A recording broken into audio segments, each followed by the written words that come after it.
Members and the public have questions and concerns about recent tariff actions, and that's okay. We should think about tariff impacts and ask questions. Thoughtful and respectful debate on these issues is good and is why we call hearings like this one with the U.S. Trade Representative. And again, welcome. We need to think strategically about tariff policy, including how to minimize unnecessary costs on American families. I also recognize that although it is easy to see the costs arising from tariffs, it's also far more difficult to assess the cost of denied market access opportunities. Tariffs can advance American interests in market access. In the first Trump administration, we saw tariffs used to stop France from imposing discriminatory digital service taxes. Tariffs also forced China to discuss the systemic challenges between our two nations.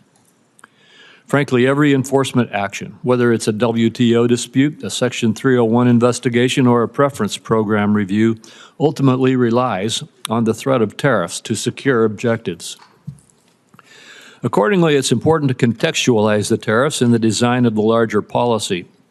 The real headline then becomes the fundamental shift in trade policy since President Trump's inauguration, where the United States now actually plans to do trade again. My colleagues and I in Congress want to pursue a real trade policy. That was put on hold during the Biden years. We now have a president who will partner with us in that effort, and together we will enforce our rights, we will negotiate again, and we will expand opportunities for Americans.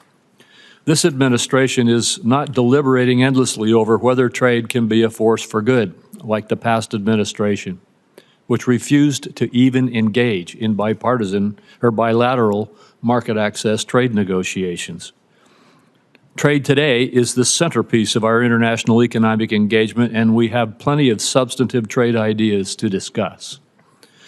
Businesses want certainty from good policies that will continue so that they can invest confidently in prospects that create jobs and wealth. That is one of the primary reasons that I'm working hard to make the Trump tax cuts permanent, to provide businesses with the certainty they need to make long-term investments to drive growth and increase prosperity across all segments of the economy.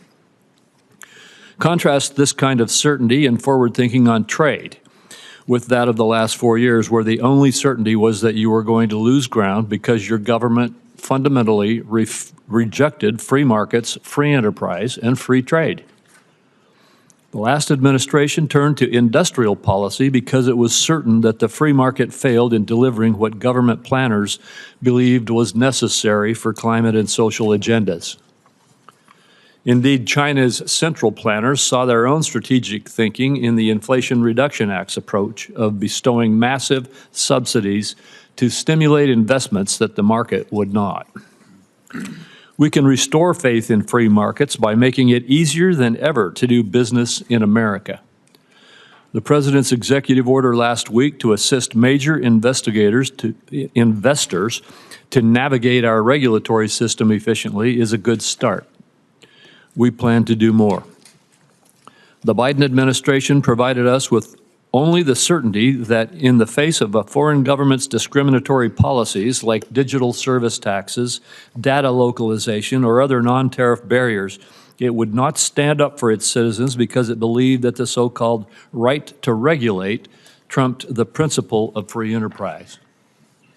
Respectfully, democratic governments do not have rights. They exist to secure rights for their citizens.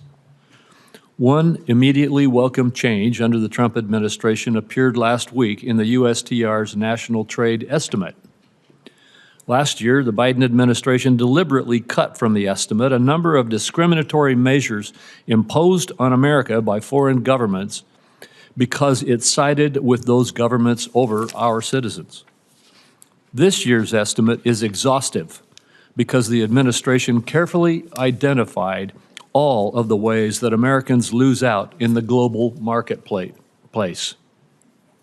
Finally, the validity of free trade will be seen again.